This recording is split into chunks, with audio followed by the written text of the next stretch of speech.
Hello, Bill. Good morning, Matt. A chipper Matt. Yeah, I'm feeling pretty good. We're taping. It's Friday. It's finally getting warm here. It doesn't even feel like infrastructure week most of this week. It was chilly, but it's starting to feel like infrastructure week. It's warm. It's sunny. I'm in Washington, D.C., our nation's capital. Looking forward to a weekend. Excited. Yeah, infrastructure week has to be the most influential Washington week since Obama's recovery summer. I hadn't heard. Nobody had pointed that out, but you're right. It is so funny how what does it tell? If you want to see God laugh, tell him your plans, right?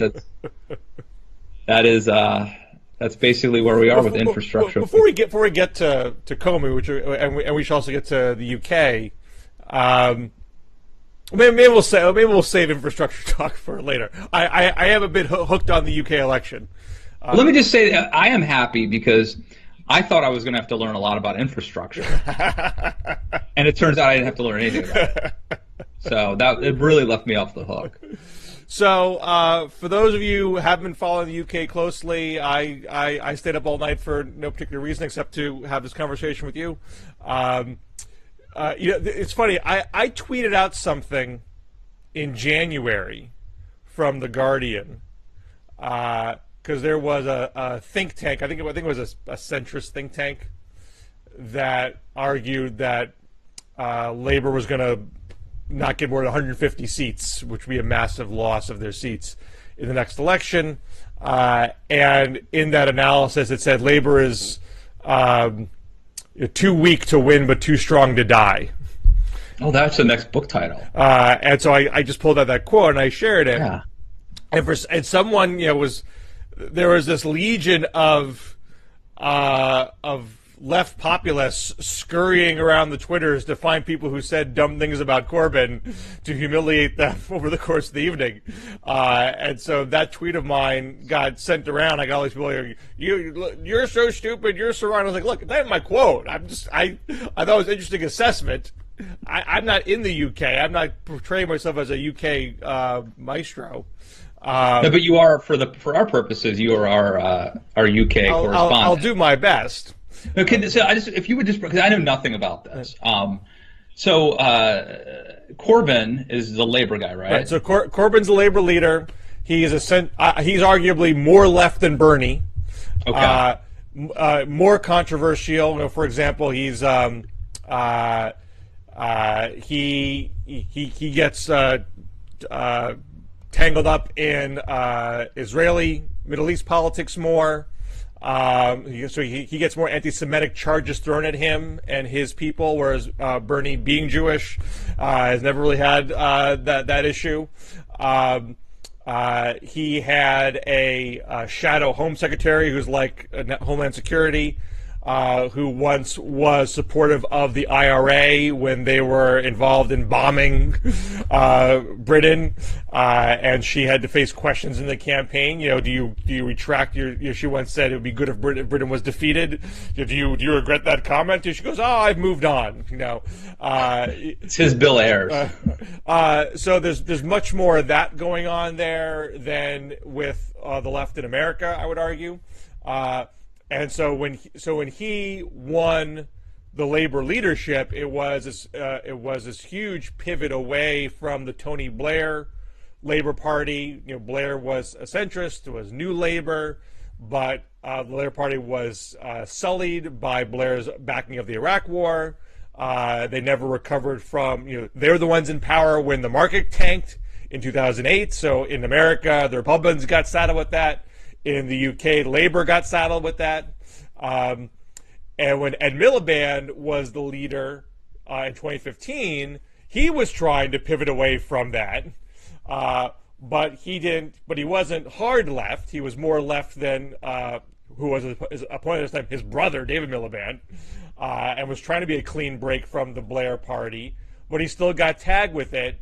And in 2015, the Scottish National Party, which is more left than Labour, they cleaned Labour's clock in Scotland, which damaged their ability to win, and he also got tug at the left from the Greens.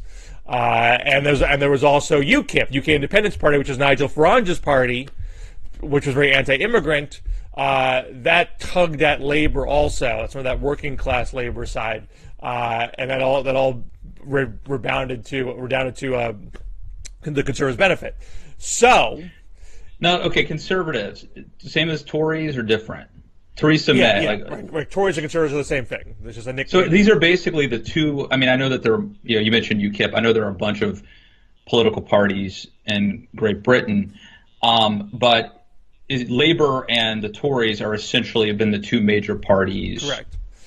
For a long time. Although least, right? In the 2010 election, the Liberal Democrats, which are a third party, often seen as to the left of Labour, they got over 20% of the vote, and they. I might make it up 2005, 2010. Which I'm not confusing myself. But Labour and the Conservatives were below 40%, and Liberal Democrats joined a coalition with the Conservatives, and they thought that was going to be their ticket to being the second party, and they were going to kick Labour to the curb. Yes, that was 2010. That's when Conservatives got 36%, Labour got 29%, and the Liberal Democrats got 23%.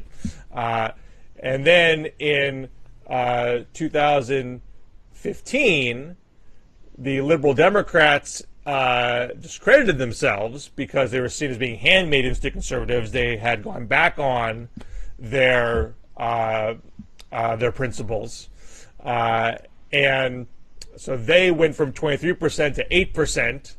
The Scottish Nationals romped in their region, and the United Kingdom Independence Party got a chunk of the vote too, although they won many seats.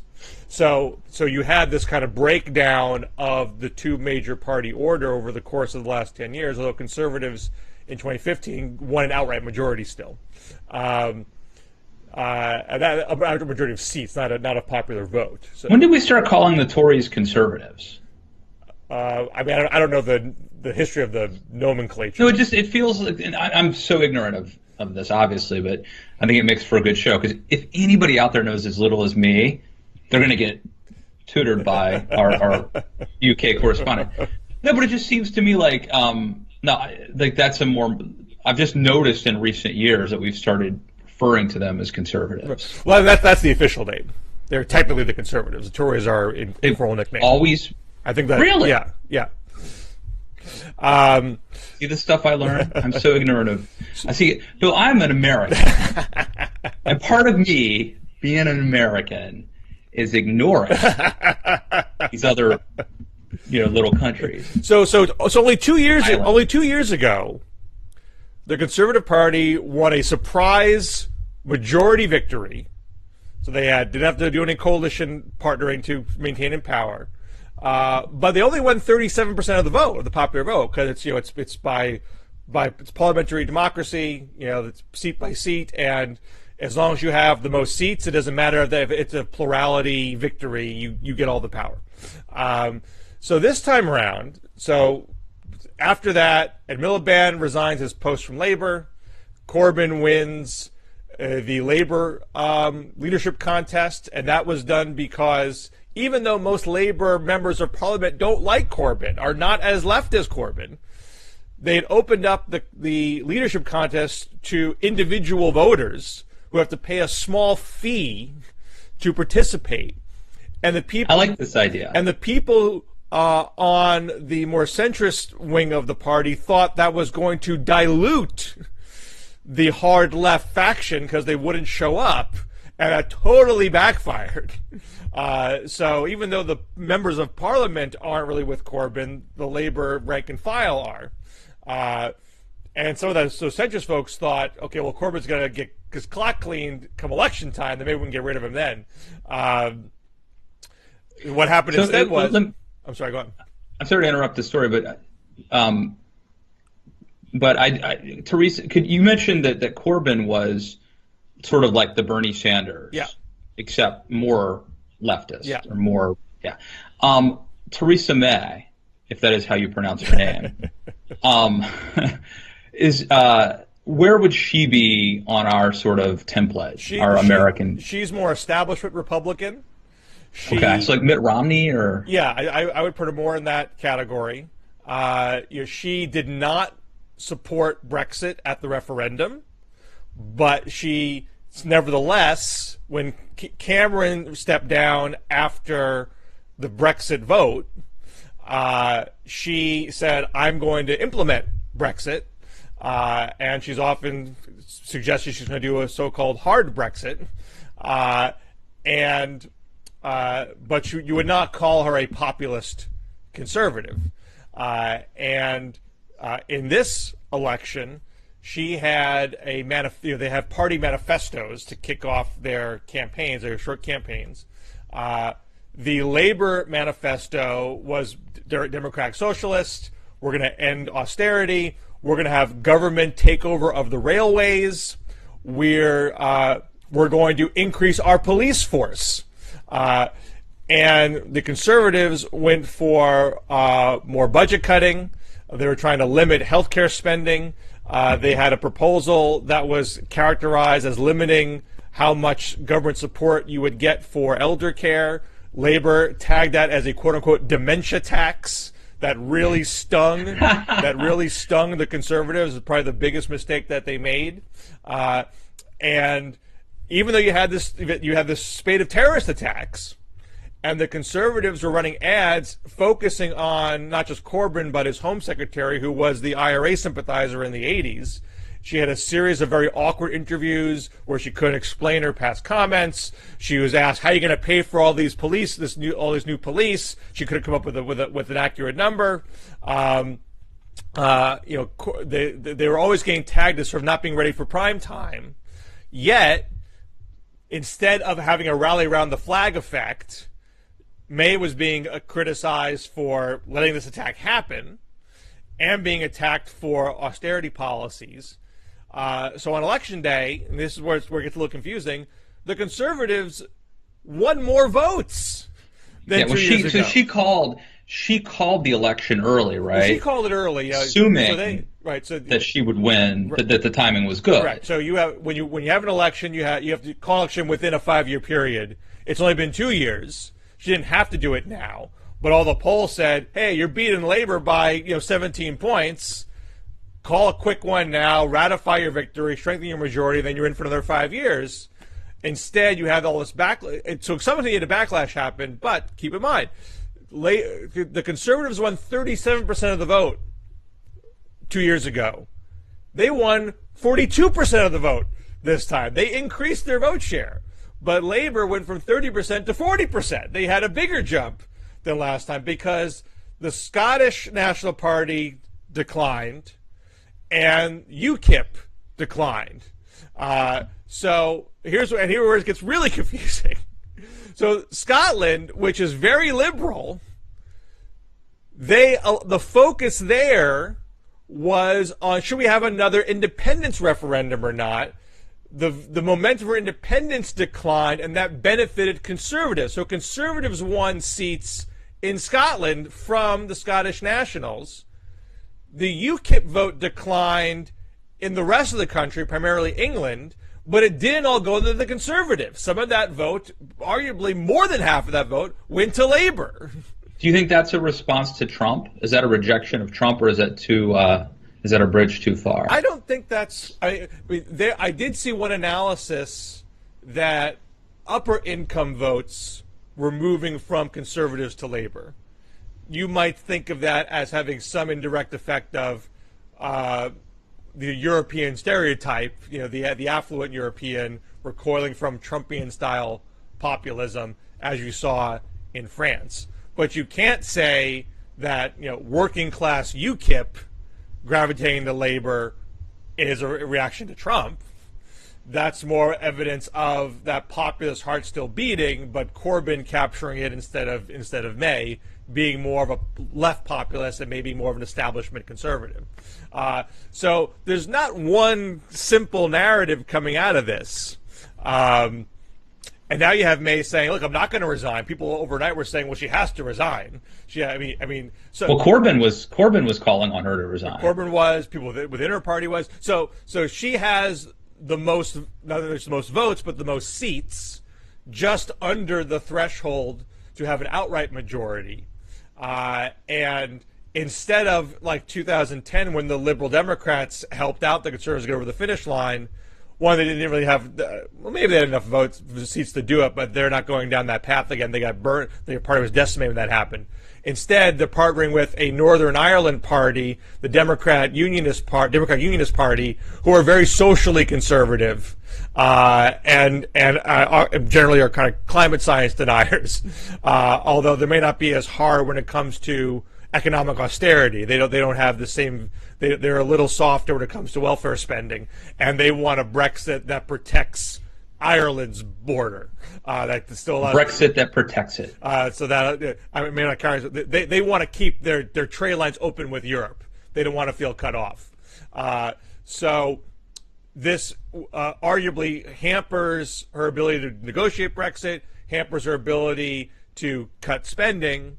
But the Conservatives that always wanted to have been seen as too socially conservative. They want to be more establishment conservative in that respect. So there's some complications there. But so on one hand, you could say May's weakened, Conservatives are weakened, and this shows that Corbyn was a good bet. But there's the counter-analysis, which is, hey, Corbyn did better than expected, but he didn't win. There's still 50 parliamentary seats behind. He's not winning a majority of the popular vote. This doesn't automatically suggest that this is a path to actually winning outright. You might say, the quote I said earlier, too weak to win, too strong to die, that was being mocked on Twitter. That might still very well be the case. And so people are going to interpret this as it serves their interest. And there was a Ghostbusters 2 song by Bobby Brown. Too hot to handle, too cold to hold. They're called the Ghostbusters and they're in control. Something like that. But I feel like this is going to be the sequel to Too Dumb to Fail. What's it called again? Too Big? Too Dumber to Fail? No. What was your quote that got the pushback? Oh, too weak to win. Too weak to win, too strong to die. That's the next book, man. I love it. So I don't know if you feel you have a reaction to all that, have now being properly briefed by me. Well, first of all, thank you. We normally do these briefings in our private session, just like James Comey, but we decided to have an open session today where you'd brief me.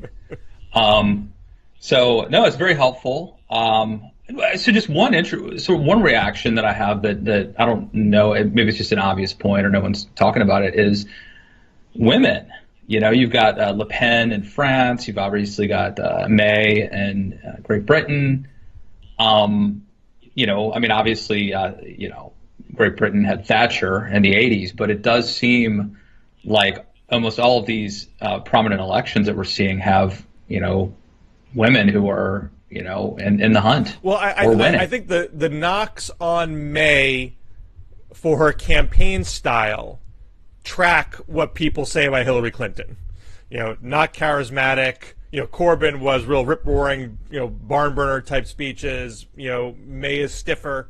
And so there's a certain parallel there. It's a little hard to completely extrapolate because you're not voting necessarily for prime minister. You're voting for your individual member of parliament. And this also complicates the pro-Corbyn narrative because a lot of Labour members were campaigning on, I'm not a Corbynite. He's not going to be prime minister. Vote for me because of my service to this district.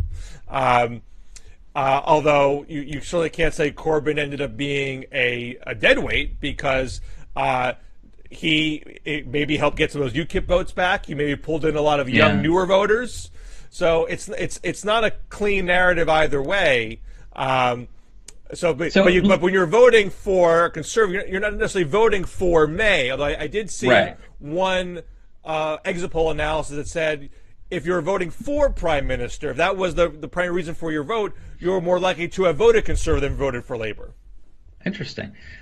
So you mentioned UKIP. So I want to ask about Farron. Yeah. So you've said a couple times that he would be taking, or that his votes were going votes that might have gone to him or might have gone to UKIP were going to Labor. I mean, they definitely went to both. They didn't all go to Labor, but it would appear from if you go to the BBC site, you can see the swings. There was roughly like a 12-point decline. I'll give it to you directly. I won't improv. So, excuse me. Just give me 1 minute. While you're looking, I'll throw out the other question. You can say both, but the other question I was going to ask is: so obviously Farage is close to Trump, and Trump is a Republican here in America. If he were to ally with one of the parties, like would he be? Let's say that they had a two-party system. Would he be in Labor or would he be in the Conservative Party? I would think he'd be in the Conservative Party. I don't see a lot of affinity for the Labor agenda there. He might not be, and I don't know off the top of my head how much he talks about austerity, but he's certainly, he's a climate science denier. He's social conservative. Certainly, not good on race issues. So, what's the argument for? I mean, it sounds like he's Pat Buchanan. No offense to Pat, who's a great guy, but it sounds like why wouldn't he? Like, is there really a belief that UKIP could have become a majority party? Or why wouldn't he have joined? Was he a conservative before? Why wouldn't he have tried to have wrested control of that party from the establishment? I don't know enough about his backstory to know why he didn't. Where he divided with conservatives, I mean, except for the fact that he was pushing a Brexit before conservatives were. I mean, that was his issue, and so they had a 10.8% drop in vote share UKIP, whereas and the Greens dropped 2%, and the Scottish Nationals dropped just under 2%, and Liberal Democrats dropped 0.5%. So those are all parties more on the left. Labor gained 9.5%, and conservatives gained 5.5%. So some of that is going to be new vote. The turnout was a couple percentage points higher this time than last time, but I mean, just by sheer number of it, UKIP dropped almost 11, conservatives 5.5. It can't be that's all. That UKIP all win there. There's too many of them. They had to have gone somewhere else, and Labor is the only other option because the other parties, win down. So it's hard to know exactly, at least from looking at this one chart, the exact numbers there and how much is new vote. But clearly, Labor got some, if not more than half, of that UKIP vote. So Farage just last night, because he left the party, he said, after Brexit, my job is done. I'm going to go live the high life. I'm going to move to America. I'm going to be on Fox News. I'm going to hang out with Trump. He was suggesting last night that he would come back because now Brexit's not settled anymore, and he May screwed it up, and he needed to come back and make sure that we did a hard Brexit. So we may see Farage less on Fox News and more back in the UK. You know what the irony of this is? That of the two of us, I'm the one who used to write for the Telegraph and the Guardian. So you're not pulling your weight. Well, we talk about UK. No, I will. In fairness, my column at the Telegraph was called "The American Way" or something like that. So I only wrote about American politics, thankfully. Well, I'm sure as much as I've yammered on about the UK and how much our audience loves that, people are dying to hear what you have to say about the Comey hearing. You got into a scrap we talked about last week with one of Trump's legal allies, Jay Sekulow, calling him a partisan hack. He's been out there flocking for Trump since and being a lead attack dog against Comey. So I know you have generally been of a mind to say Comey is a man of credibility in all of this. He seems like so first of all, compared to Trump, he's obviously way more honest and honorable. Look, I think Comey may have made some mistakes. I think the mistakes he made, if they were mistakes, were made because he is overly eager to defend the reputation and the independence of the FBI. and so and maybe in the most ungracious telling his own reputation. That too, yeah. The showboat line resonates it's not an absurd argument, but overall, I think that he prides himself on being heroic and being noble. And look, I mean, that could set you up for some problems, but it's not the worst vice. I mean, like if your biggest weakness is that you pride yourself on being heroic and chivalrous, then you could do worse than that. And I think that's kind of his sin, is he cares too much. Well, you look at what he said in the hearing, and this is not the main story of the hearing, but him saying, Loretta Lynch, Obama's AG, instructed me to call the Clinton email investigation a matter, not an investigation, and that unsettled me, and that contributed to the action that I took, where I spoke out on my own and just described the investigation after I closed it, which is not normal practice. And then separately, he says, well, I didn't recommend a special counsel because there's no case there. I mean, so you could cherry pick that and say, oh, I was feeling this political pressure that I thought was inappropriate, or I was worried about the optics of that, and I didn't want to have the FBI or myself look bad. But I knew there was no case there. So I would argue a pretty small optical matter led him to a decision that set a very bad precedent. I mean, here you are saying, look, I didn't want to say publicly that Trump was not under investigation because that would cause a duty to correct. Yeah. Which is exactly what he did.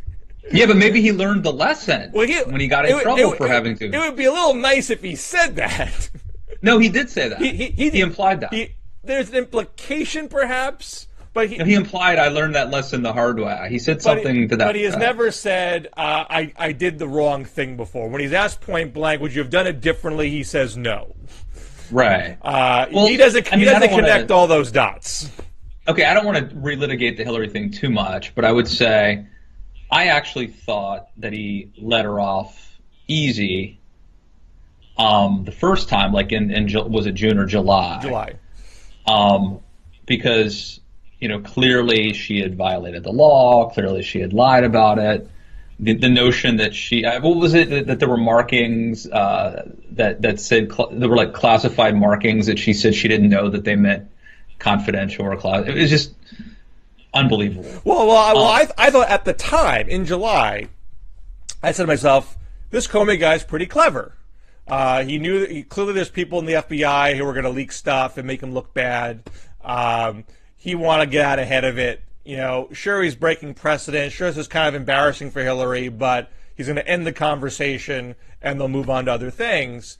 And I had friends of mine telling me he's saying it's really bad precedent here, and I was like, yeah, let's not be all goo-goo about it. It's all going to work out in the end. But he created this duty to correct issue, or at least in his mind he did. Which is what he did. But remember the bizarre set of circumstances that befell us, or befell. So the only reason he had to, or that he felt like he had to, reopen the case was because Anthony Weiner was sexting an underage girl. And that was discovered, and that Huma Abedin had used that laptop, or some of the emails had been forwarded to his, whatever it was. That is such a bizarre circumstance that fell in his lap. Well, I mean, and obviously not anticipated, but that is the point of precedence. You have precedents to guard you against the unexpected. And if he'd followed precedent in the first place and said, there's some funky optical stuff here. Bill Clinton met with Laura Lynch on the plane. It doesn't look great, but you know what? There are rules and regulations and guidelines for a reason. There's a reason why you don't expound on closed investigations when there's no indictment, and I'm just going to follow that. And whatever blows that come my way after that, I'm just going to have to absorb them. So you're saying he should have never said that he closed the case? In retrospect, by his own explanation, you don't want to have a duty to correct. You don't want to have to say, oh, by the way, we're not having an investigation again, because that infers guilt that may not actually be accurate, which is exactly Right. what happened. He inferred guilt at the end of the campaign, which But in proved to be defense of totally Comey, unnecessary. I mean, in defense of Comey, it's not like he wanted to do it, right? So he had testified before Congress that if the case were reopened, he would inform them. So he was duty bound, I think, to do that, because he had testified to Congress that he would. Because he opened his mouth. Okay. And then this crazy scenario occurs with the Abedin, Anthony Weiner thing. And then I think he believed, as we all did, that Hillary Clinton was going to win. And Donald Trump at this point had been pushing that the election was rigged. And there was a sense that if it came out after the election that the case had been reopened and he didn't inform Congress, that it would advance this narrative on the right that the election was rigged and that these establishment insiders are keeping things from us. That would not be healthy or good for America. It would not be good for the reputation of the FBI. And I think that Comey cared deeply about both of those things. Well, yeah, and you could argue that is why he cares too much. Well, yeah, that his primary goal is not to care about the reputation of the. It's almost like John Roberts, the Supreme Court justice, that I believe, made a bad legal and judicial decision on Obamacare because he thought that overturning Obamacare would tarnish the reputation of the Supreme Court. Right. I don't think it's fair. I mean, there are people at the time, Democrats were very mad, who felt that Comey was being a partisan. And I think clearly, in retrospect, that's not a fair knock. And that's why when people say, "Oh, you Democrats, you hated Comey before when he screwed your person, now you love him because he's helping Trump," and then, that's not really fair either. I mean, the point is, with increased information about what makes him tick, we can say, you know what, I think he made a bad call. Right. I think he didn't follow his own guidelines vis-a-vis duty to correct at the time. That's not good. But maybe you could even argue that all things in a vacuum that say, you know what, maybe he's not the best guy to be at the FBI. But right. No, I want to drill down in the middle. What specifically? And I agree with you. I think it's very possible to say he made mistakes, serious mistakes, and he's a honorable, decent, trustworthy guy. But I want to just drill down. What exactly do you think was his mistake? Like, where, in hindsight's 2020, where do you think he should have done something differently, specifically? My gut feeling, and this is based on some reporting, although I can't know if it's actually true, that there was a faction of the FBI that was hell-bent on indicting Hillary, and were leaking, and Comey knew that if he didn't indict silently, that people would leak and accuse him of a cover-up. I think that was probably true in July and probably true in October. So I get why, or at least based on that belief of mine, I get why he did what he did. It would have been, there was no clean path for him. Right. But in retrospect, he would have been better off, and I think the FBI would have been better off, if he just said, these are the guidelines, the case is closed, there's no indictment, and we don't talk about closed cases where there's no indictment. I'm sorry, them's the rules. And whatever blowback he got, he just had to just suck that up. Now, he didn't want to do that. And that doesn't necessarily make him dishonorable to make one bad judgment call in a very long career. And so when we talk about who do we trust in this debate, Comey's testimony to the Senate this week, or Donald Trump, who is one of the biggest liars in all American history. Yeah, it's still reasonable to say I'm going to trust Comey, even though I didn't like the decision that he made. Yeah, and I would just say, technically speaking, Comey alerted Congress that the case had been reopened, and they leaked it. Sure, but I wasn't it Jason Chaffetz who tweeted it almost immediately. That may have been right. I mean, but obviously Comey knows once he does that, it's going to be public. Yeah. All right, so let me just jump forward now to to yesterday's hearing, which I thought was very interesting on multiple levels. But one thing that I was just listening to the Trump cast, and they had Greg Sargent. That's Slate's podcast or the Washington Post podcast? Slate's podcast called Trump Cast, and Greg Sargent's a liberal blogger at the Washington Post. I think Jamel Bowie, is it how I pronounce it? I don't know. Was hosting it. Do you know who I'm talking about? I don't. I've not listened to Trump Cast. Okay. Anyway, so I thought Sargent made a really interesting point. So, okay, do you remember the part where Donald Trump never specifically said, I order you or I direct you to quit investigating Flynn. What he said was, I hope you'll give him a break. I hope, that kind of thing, right? And there were a couple of senators who really drilled down on this to Comey and said, like, did he ever directly tell you to do this? And Comey said he didn't use those words, but I felt like it was in order. And the point that Greg Sargent made, which I've had this happen to me too, is like if you're working at a restaurant, and the manager says, hey, will you do me a favor and bus those tables for me? That's not a question. Right. That's not a request. That's an order. Right.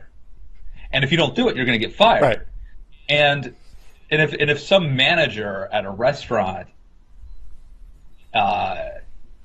if it's implied that they're telling you to do something, just imagine the power of the President of the United States saying, hey, I hope you'll do this, or would you do me, like that is essentially tantamount to an order. Right. If you are a subordinate. Well, and even if there was a gray area about it, he got fired. He got fired after not doing that. So if he said, I hope you do this, and he doesn't do it, and he doesn't get fired, I could see why you would argue, well, he just expressed, Well, especially because Trump specifically told Lester Holt that he was fired because of Russia. This is not hard to discern what happened here. Well, no, because the original story, as you know, put out by the White House was that he was fired because of the way he treated Hillary Clinton, which is a laughable argument. But at least it was an argument that didn't directly suggest that he was fired for not following orders. But I can actually argue Trump's case better than Trump argues his own case, which tracks I think what you have said on air before, which is that maybe Trump doesn't really feel like he's guilty, but this is all kind of an embarrassment for him and he wants it to stop. So it's not the same thing as I'm about to get indicted and I have to cut this investigation so I don't get indicted. What he expressed his hope for was to let Mike Flynn off. Right. And what he told Lester Holt was he wanted to stop the Russia thing. And the two things are related, but not necessarily identical. True. So you could argue Trump doesn't think he's guilty. He just wanted to help out his friend Mike Flynn. He clearly thinks Flynn's a good guy. So the Flynn part was not why Comey was fired. It's just that he's mad. He's mad at Jeff Sessions that he didn't really recuse himself, and he's mad at Rosenstein because he had a special counsel, and he's mad that the FBI is working with the special counsel to investigate it, and so he my chronology is probably wrong because the counsel happened after the firing, right? But in any event, he thought that if he ended Comey, that the Russia thing would stop in general. And he was acting out of his personal vanity and not out of fear of his criminal plight. That is the most charitable way you could interpret the chain of events. But I think it's totally plausible.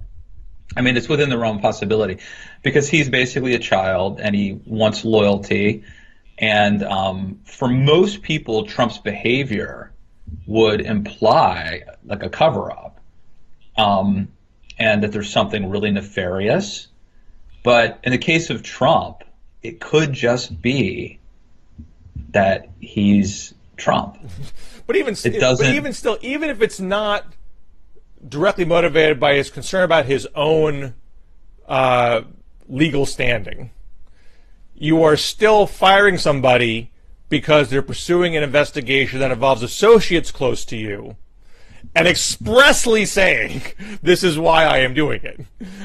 So how do you not at least consider obstruction of justice charges in that situation? All right. Valid point. Let me bring up a couple other things that happened yesterday that I thought were interesting. One was that Comey essentially volunteered the fact that he leaked the fact that he had taken these memos, that he'd made these memos, these contemporaneous memos to memorialize what Trump had said. So Trump volunteered that he leaked those to the press and asserted that he did it in order to get a special counsel named. And I found that very interesting. It was like almost like an admission against interest for him to volunteer that. Some people have questioned the legality of it. It seems very activist, if nothing else. Like, now, granted, he was no longer in the position of being director of FBI, but it seemed like a retaliatory move and an activist move. And I'm not sure it's something you want the guy who was your FBI director to be engaged in, even if it was illegal. But there are questions about that. He was on the FBI's time. He may have been on an FBI computer when he did this. It's not 100% clear to me that he owned that information, that it wasn't a work product, and that. So anyway, I just throw that out to you. I thought that was a very interesting development that probably has been a little bit underrated. Well, I don't know it's underrated. I think Trump is latching onto it for his narrative. Aha, Comey's a leaker. I mean, this is the pro-Trump narrative that the problem are the leaks. We didn't do anything wrong, but these leakers are making us look bad, and now we have a confessed leaker making us look bad. This proves everything we've been saying. And this sort of goes to, I feel like, if I can go back to the 2016 campaign for a second, part of people will say, well, why did Hillary do this or that? So politically stupid, it gets her so much trouble. And the Clinton experience has been, it doesn't matter what you do, they're gonna pick up a thread and they're gonna smear with it. So why don't factor that into your calculations, because there's no escaping it. So you're Comey. You are watching obstruction of justice happen before your eyes. You conclude, there's something I can do here. I have unclassified material that is solely based on my personal recollections, and I can, I can't run down the street to testify to Congress, but I can hand a piece of paper to somebody, make sure this gets into the public domain. And if people see that, it's going to be pretty hard for the deputy AG to avoid doing a special counsel, because otherwise he's going to be accused of being part of a cover-up. And so I'm not only am I going to do it, I'm going to admit it. I'm going to say I did it. I'm not going to pretend that's not what happened here. So to the extent... Well, I'd have to go back and read the transcript again, but I don't think he was asked about it. Was he asked specifically, did you leak this? How did this get out? Or it seems, my recollection is he just sort of brought it up apropos of nothing. I think I don't remember the exact exchange, but yeah, he wasn't acting like a guilty person. He was saying, yes, no. Well, this is the chain of events of what happened. So the Trump people obviously want to take whatever opening they can get, because they don't have many. Well, and I'm not bringing it up to misdirect. I just thought it was a very interesting thing. Yeah. But here's the thing: you've mentioned obstruction of justice a couple of times. I think that my take on the hearing was mainly it confirmed there was no big revelation. Except so the other revelation, to not to be a Trump apologist, was that that he had told Trump 3 times that he was not under investigation.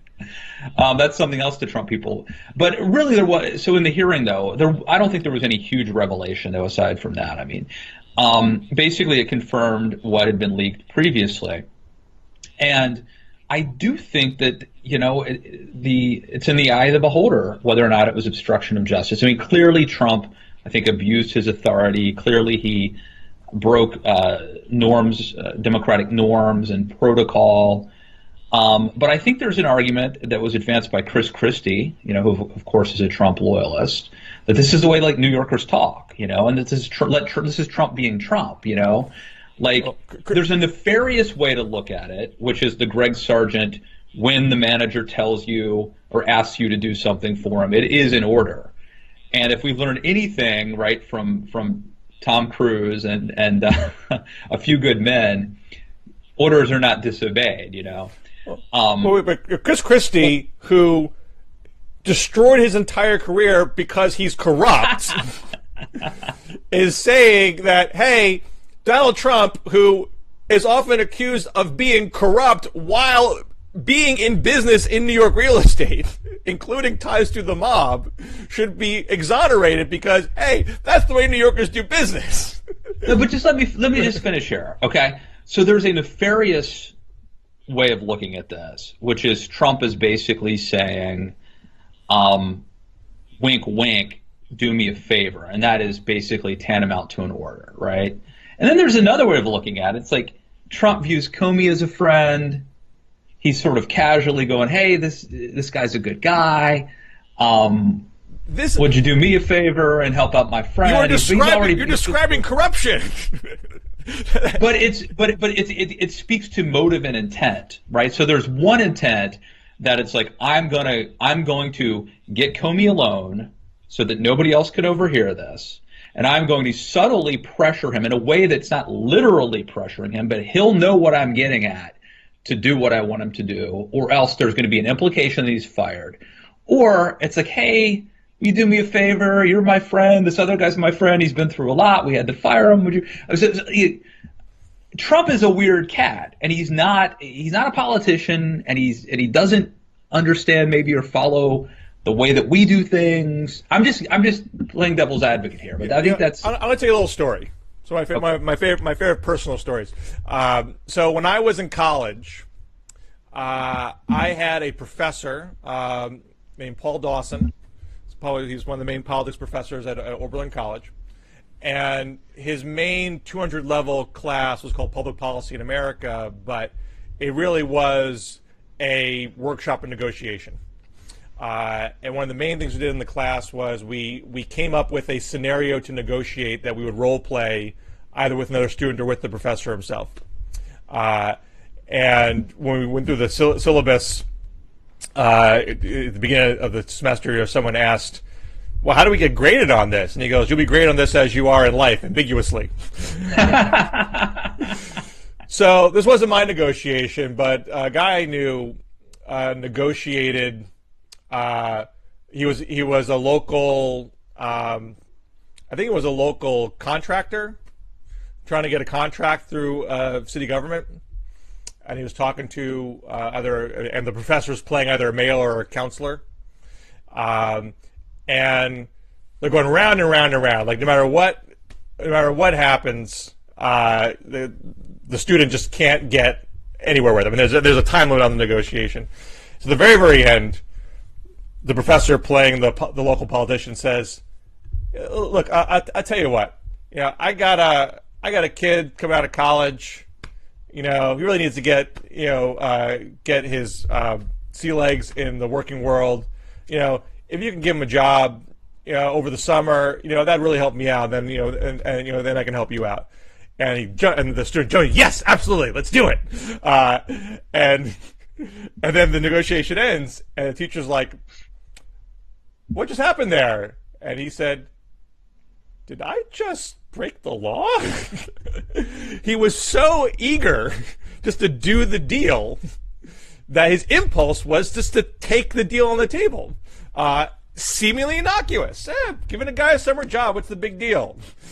It's corruption. That's what it is. And people who are corrupt people take advantage of situations to sound like they're doing innocuous things to engage in corrupt behavior. So what you're describing is not some weird, strange person. You're describing very low rent, run-of-the-mill corruption. Yes, no, I would agree. I don't know if it's obstruction of justice, Well, but it's I mean, in one hand, it's eye of the beholder. On the other hand, it's in the eye of Robert Mueller's the eye of the beholder now, and you could say, look, the language here is a little bit murky, so maybe it's not indictable. But if there's enough surrounding evidence where he says, you know what, I got a pretty open and shut case here. I mean, he may decide, look, you have the situation like with Karl Rove, where Patrick Fitzgerald was a special prosecutor in that case, and he had enough goods to say Scooter Libby, Rove's right-hand man, Dick Cheney's right-hand man, made false statements, and I can prosecute him on that, cut and dry. When it came to Rove's leak, his lawyer was saying, look, yeah, it should have this happened, but there was no intent. It was not the best thing in the world, but you really can't say it's indictable. It's going to be a tough case. Let's do some other kind of deal here. And Pat Fitzgerald said, you know what, it's not quite open and shut. There's some gray area here. Sure, maybe I could win the conviction, but I'm going to use some prosecutorial discretion. I'm not going to do it. Maybe Mueller comes to that conclusion and says, indicting the president. I'm recommending impeachment. His job is to say who's going to get indicted. He may come up short of doing that. But you and I can deploy some common sense and say everything about this smacks of obstruction of justice. Well, it's certainly not good, and it's I think it's impeachable personally, but it is somewhat murky. It's not him saying, if you don't do this, X will happen. I am ordering you to do this. Which, of course, if that's the standard, then it's very hard to catch anybody doing anything, because people don't go around going, I would like to purchase marijuana illegally from you for, will you. Well, again, you wouldn't necessarily, if Trump said, I hope you'll do this for me, the next day Comey resigns, tells you what happened, and I declare Trump tried to obstruct justice, I urge Congress to impeach, or urge the Attorney General to indict, you might say, hey, he just said that one thing, and you overreacted. But things happened after that. Comey got fired, and Trump said it was because he wanted to stop an investigation. And I think that's a defense of the people who have criticized Comey. And that came up in the hearings, where they're like, why didn't you go to the Department of Justice? Why didn't you go to Congress? Why didn't you hold a press conference or whatever? This is also an interesting part. And again, this is one of those there but for the grace of God go I / hindsight's 20/20 things. But Trump said to him, hope you'll go easier on Flynn. He's a good guy. And Comey just responded, I agree, he's a good guy. So he never said, I'll go easy on him, but he also didn't say, sir, I think that you've just crossed the line. Sir, I don't think it's appropriate for you to put me in this position. He didn't ever. It's sort of like when you're on Bill Maher and Bill Maher says a racist thing and you just sort of laugh it off. You know what I mean? You don't criticize. You don't know what to do, right? How many of us would have thought to stop Bill Maher and say, I think that what you just said is inappropriate, right? Maybe you try to change the subject, maybe you just sort of nervously laugh it off, but in the moment, having the sort of strength of character to, at that moment, say to somebody who's in a more powerful position than you that you've just crossed a line, is a tough thing to do. But Comey didn't, technically speaking, in hindsight, he didn't. It wasn't the most noble response that he might have done. Well, and I think Republicans were trying to lay out a narrative there that, essentially inferring you didn't think this was that bad at the time, and you're only saying this now that you got fired. And I think that narrative is undercut by the contemporaneous memos that he wrote. Yeah. And two, I mean, to the point that you can't necessarily say this is open and shut obstruction of justice at that moment. Comey's attitude was, I'm going to ignore this and go do my job now. I'm not going to let it affect me. Right. And, the other and then when he did that, then he got fired. Now you have a stronger case for obstruction than if Comey stormed out of the room and resigned in protest. And he also didn't want to infect the FBI agents by letting them know that this happened, which might have changed the way that they were actually doing their job. Basically, I am incredibly sympathetic to Comey. Like we've already said where I think his weaknesses are, but I think that he is a decent, honorable, good guy who was trying to do his best. And to wrap this up, to go full circle, it's very clear to me now, quite obvious actually, not even trying to hide it, that the Trump administration had a strategy that the first time I saw it was on live TV when Jay Sekulow attempted to undercut the credibility of James Comey and to assassinate his character. And I think that was a very deliberate ploy by them. And I wrote about it at the Daily Beast this week. And I think that's I just think it's wrong. He's one of, if anybody in the, in America, in the story of American politics in the last year or two, were what was like wearing the white hat, I think it's Comey. And maybe he's like he's an imperfect hero, right? He's not an anti-hero, but he's certainly a flawed character, a flawed hero. But he's one of the few guys, I think, that very clearly is trying to do the right thing. And I think the effort to impugn his, reputation, to tarnish his legacy is, I don't know, it bothers me. Let me ask you one last question before we wrap up. Well, I got one more thing to ask you before we wrap up. Okay, too. so but you can go ahead and ask me the question. So as our conduit for those in the liberal coastal elite who are trying to understand how the mind of a Trump voter ticks. That's not my job. You're talking about you. Okay. Right. I'm cool. I mean, you're now honorary coastal elite, but you can still play your working class upbringing cred when need be. Got a working man's PhD. That's right. What is the breaking? Is there a breaking point here? Is there any Trump voter that's going to say, "Wow, Comey has impeccable credibility.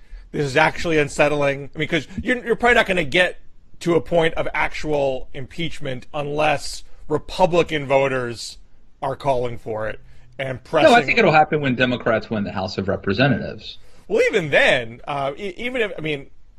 if Democrats took the House, there would certainly be a big push from the left to impeach. But the polls that I've seen today say independent voters still don't want impeachment, although Democratic voters mostly do. And you would still need 2/3 to convict in the Senate.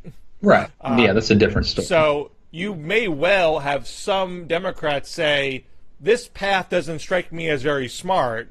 It's not going to actually oust him. It's going to be divisive for the country.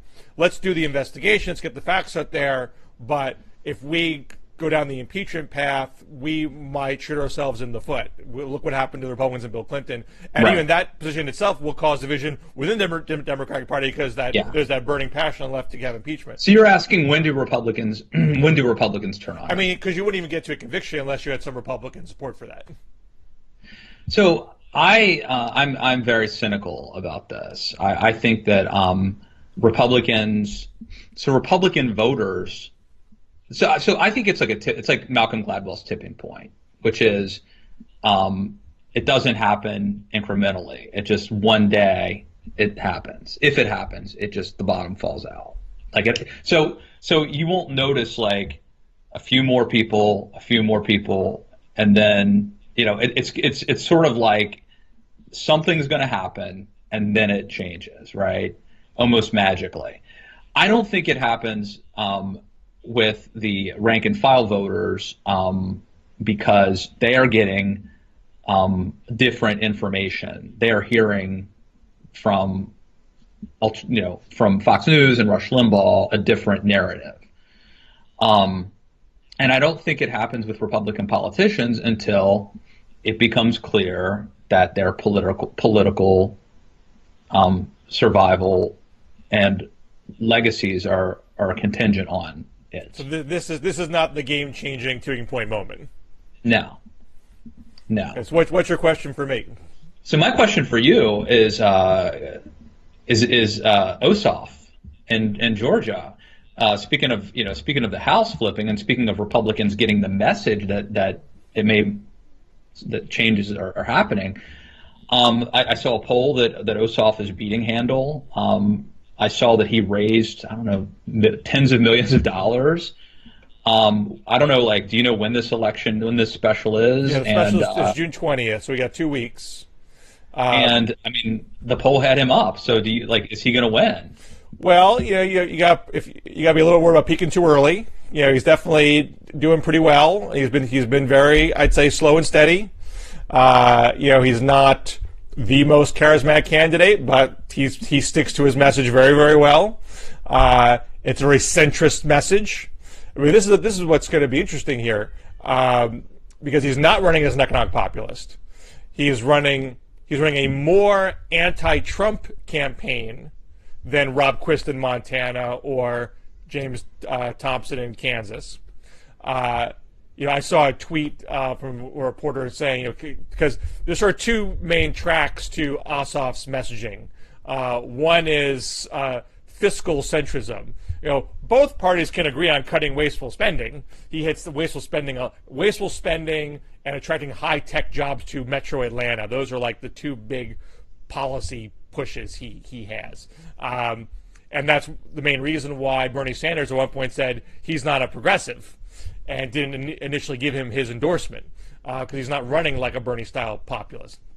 And so I saw one reporter tweet out, you can't find Trump in this ad. He's not mentioning Trump. Well, that's not totally the case. There's a lot of ads he does that are very pointedly anti-Trump.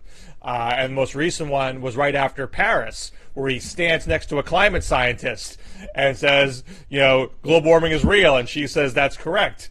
And he says, Donald Trump said it's a hoax, and the climate scientist says that's wrong. So he's very much betting that the suburban Atlanta district, which is an affluent district, it is a majority college-educated district, it is a relatively racially diverse district, a district that Trump just barely won, a district that has long been Republican, but Trump only won by 1 point. Unlike Montana, Trump won by 20, and similarly in that Kansas district. So there's this debate going on in the Democratic Party. What is the path forward? Is it doubling down economic populism to get those working class Trump voters to come back, or is it the Sun Belt path, which is what Nate Cohn of the Times called it? Districts like Georgia 6 that are upscale and diverse. You had a piece by Jesse Ferguson, former Clinton staffer, in Politico the other day, saying, stop obsessing over Obama-Trump voters, look at Romney-Clinton voters. There was movement there. And there can be continued movement there, which got a huge backlash from the populist side saying, here is more failed Clintonism, more trying to be Republican light. Even though Ferguson's saying, look, I'm not saying move to the right. I'm saying there are certain issues you want to focus on, the way you talk about it, that are appealing to those center-right voters that who are offended by Trump. If Ossoff does win, it really bolsters that Sunbelt theory, at least in terms of winning the House, because there are a lot of House districts that fit that profile. It's not as strong a case in terms of the Electoral College, unless you believe Democrats can flip Georgia, Arizona, and the big prize, Texas. Texas is quite college-educated and quite diverse. So that debate's going to really intensify if Ossoff wins. Now, if Ossoff's peaking and Handel pulls it out, then Ossoff lost and Quist lost and Thompson lost. They're going to be very, very demoralized. When do we break it? When do we break through? When does all this Trump backlash actually lead to victory? I think this is one of the best shows we've done in a while. I concur. Although you're often hard on yourself after a show. You're like Bill Maher. Every Friday night, I can't go to sleep. What did I do wrong today? But I think today is a good show. Indeed. All right. So let's plug some stuff real quick. I got nothing except for my podcast for the week should come up soon. This is not normal at liberaloasis.com, but I haven't written anything since my Monday column, Real Clear Politics, about corporations urging Trump to stay in Paris and why progressives should take note of the united corporate front on behalf of protecting the climate. All right, well, check out my podcast, Matt Lewis and the News, on iTunes. Right, check out my columns at The Daily Beast, and follow us here at DMZ Show on Twitter. All right. Till next week, sir. All right. Thanks, Bill.